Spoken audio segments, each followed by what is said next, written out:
नरेंद्र मोदी पहले प्रधानमंत्री हैं जो जन्मभूमि में गए और केशव देव के विग्रह की पूजा अर्चना की।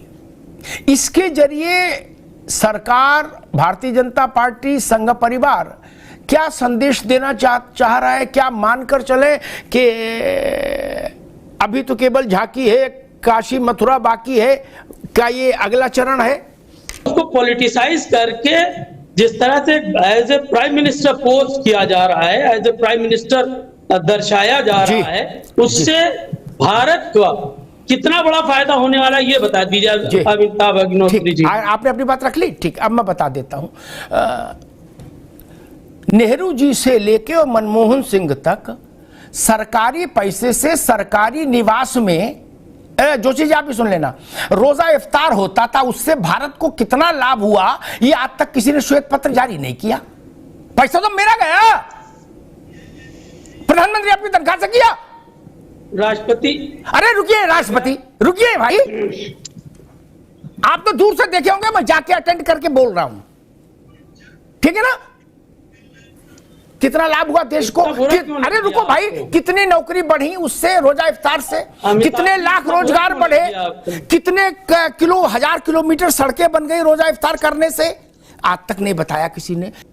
एक रंगारंग कार्यक्रम होता था हर साल, यूपी में होता था ना, मैं उसका बजट नहीं जानता, कोई कहता 100 करोड़ को, 200 करोड़ को कुछ, हर बार क्या जहाज ऐसे आते थे जैसे ऑटो आ रहे हो स्टैंड पे? नहीं, आप तो देख गए होंगे, देखा होगा, नहीं ऐसे जहाज उतरते थे आगे जैसे ऑटो आ रहे हो स्टैंड पे, सटासट, नहीं फला खान उतरे, फला खान उतरे, ये उतरे, वो उतरे, अभिनेत्री, अभिनेता, नहीं।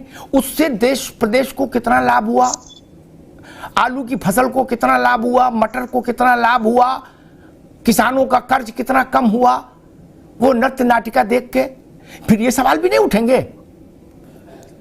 100 ताजमहल मिला के भी 16 करोड़ यात्रियों को आकर्षित नहीं कर सकते। 100 ताजमहल, ठीक, जो सबसे बड़ा प्रतीक था हमारा।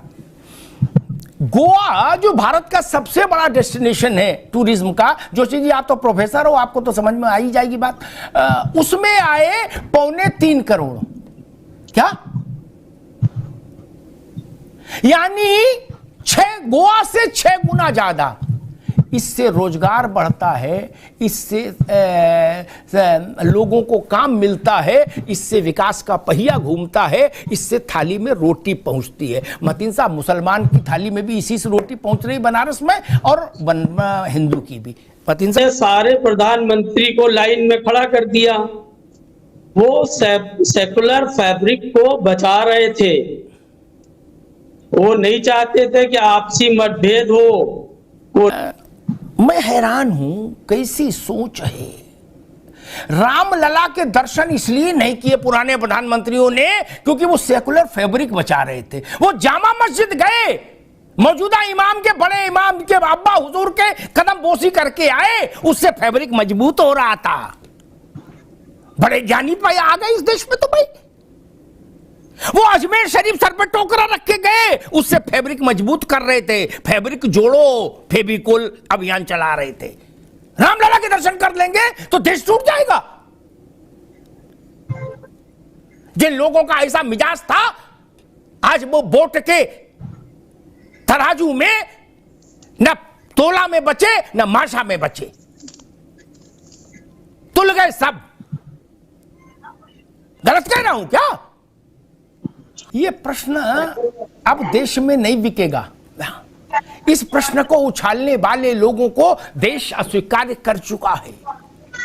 उस अस्वीकार को भी 10 साल से ज्यादा हो गए और आगे अब वही प्रक्रिया रहेगी। लिख लीजिए, जनता को झूठे वादे करके और फिर कह के ये तो हमारा चुनावी जुमला था, निश्चित तौर पे कर्तव्य पथ का पालन नहीं करते।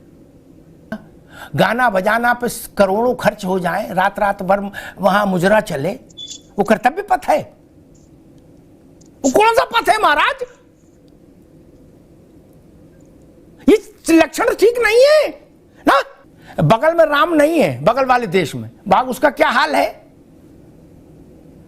आप तो प्रोफेसर हो, 1947 में जितने हिंदू वहां थे वो बढ़ने चाहिए थे क्या? वो तो नैनो टेक्नोलॉजी में तब्दील हो गए। जोशी जी कहां गए हिंदू? क्योंकि वहां राम नहीं है, इसलिए वहां ये है। अफगानिस्तान में राम नहीं है, वहां सोशल फैब्रिक मजबूत हो रहा है। सीरिया में राम नहीं है, वहां सोशल फैब्रिक मजबूत हो रहा है। अरब में राम नहीं है, सोशल फैब्रिक मजबूत हो रहा है। तमाशा है, तमाशा इस मुल्क में तमाशा है। 80 करोड़ 85 करोड़ की आबादी को लांछित करने का साहस जुटा रहे हैं आप।